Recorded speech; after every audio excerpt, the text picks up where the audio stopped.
dans le village de Djamale, un endroit où au four. Maman, pourquoi sommes-nous pauvres? Exigerait sa mère. Une femme sage et pieuse lui répondait toujours. Nous avons la richesse du cœur, mon fils. L'argent ne doit pas être un maître, mais un serviteur. Mais ces paroles ne suffisaient pas à apaiser le feu brûlant en Bako. Je voulais plus. Un soir, alors qu'il traînait près du feu du griot du village, il entendit une histoire qui fit bondir son. Il existe, au cœur de la montagne sacrée, une mine d'or cachée, protégée par les esprits des anciens. Ceux qui la trouvent deviennent riches au-delà de leurs rêves, mais aucun n'en est jamais revenu indemne. Les anciens murmuraient que l'or de cette mine était maudit, car il s'indara. Ils disaient que, au fait, je serais différent, je saurais prendre sans me faire maudire. Au petit matin, Bako prend un sac, quelques provisions et partit seul vers la montagne. Son voyage fut long et périlleux.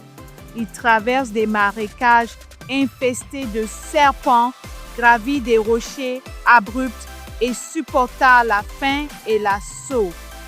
Au bout de 3 jours, il trouva enfin l'entrée de la mine, une caverne béante, sombre et silencieuse. L'air y était lourd, chargé d'un parfum étrange, mêlé de poussière et d'humidité. Lorsqu'il pénètre à l'intérieur, il vit des murs scintillants d'or pur, des morceaux de métal paix. C'est un signe, pense-t-il. Il se jeta sur les pépites, remplissant son sac jusqu'à ce qu'il en devienne trop lourd. Puis, un rire glacial résonna dans l'ombre.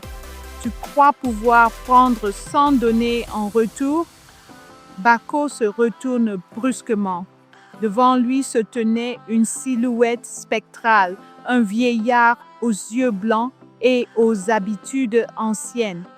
Tu as réveillé les esprits de Sundara. Maintenant, tu dois payer le prix. Pris de panique, Bako s'enfuit, mais chaque pas qu'il faisait l'éloignait de la sortie. La caverne semblait s'étendre à l'infini, les tunnels se refermant derrière lui. Il courut jusqu'à l'épuisement, trébuchant sur son sac d'or. Lâche-le, ou sois condamné à errer ici pour l'éternité. Le spectre s'approche. Bako, terrifié, se rappela soudain les paroles de ça. L'argent ne doit pas être un maître, mais un serviteur. D'un geste désespéré, il ouvrira son sac et jeta l'or au sol. Instantanément, l'air devient plus léger. Les ombres reculèrent. Un chemin vers la sortie apparut devant lui. Il courut sans se retourner.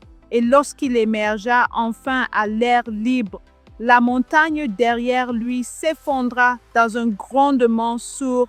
Bako était sauvé, mais il n'avait plus rien.